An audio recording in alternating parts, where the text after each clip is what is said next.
Okay, we're going to go ahead and run a Phoenix map to showcase my Divine Ire Inquisitor. No really crazy notable mods, except the increased AoE is always something to be aware of against Phoenix, and as well the Hexproof mod does make it so I can't Warlord's Mark on hit with my ring, so I'm actually going to swap out my blind support on Orb of Storms for Mana Leech, just for an extra layer of safety. You don't really have to do that. Usually you have enough regen that it's actually completely fine. So, what is the playstyle like? Well, I do a shield charge setup, so it's your typical, you know, shield charge in, proc your fortify, and then cast your spell. In the case of Divine Ire, for those of you who have not played it, it does require channeling. So as a result, you do have to stand still for about half a second. It depends how many monsters are around you and everything. Just outside the pens. But you do get extra bonuses for being next to rare or unique monsters. And then the beam really does the lion's share of the clearing, even though there are these little sort of shock tendrils that come out that charge your beam. So good positioning is rewarded with better clear times.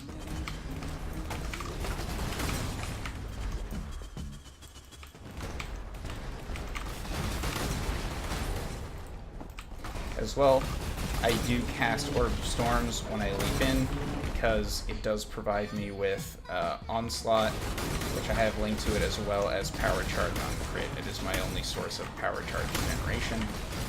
And I don't have any power charges spec'd on the tree because they're pretty inefficient, and I basically have, I actually set things up so I have 100% crit chance anyway. So the point is that power charges don't last very long, so you do want to refresh it regularly.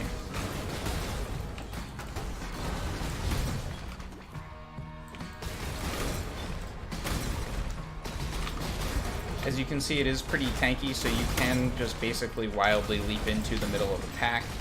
I have seen some Divine Ire setups where they worry about area of effect, scaling and stuff like that, so that they can be further away and still charge their beam effectively, which is, you know, a totally valid strategy for it.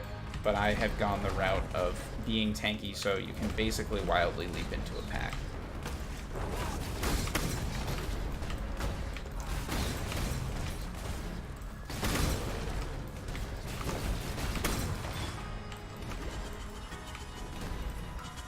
So, here comes the boss. Boss, pretty easy. I'm gonna let him do his, yeah, that big AoE first here. And then we'll go in. Usually a few beams is all it takes to kill Guardians. You can phase Shaper very quickly. Uber Elder is a piece of cake. You can just one-shot the portals and stuff. So it's definitely pretty solid boss killer. But that's the playstyle, minimal buff management, but there is a little bit with the Orb of Storms and the Fortify.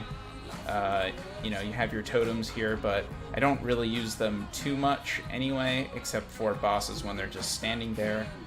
They tend to just die anyway, as you saw when Phoenix spun into them. So for the most part, it's pretty minimal in terms of buff management. But it is a monster at killing big, fat minions.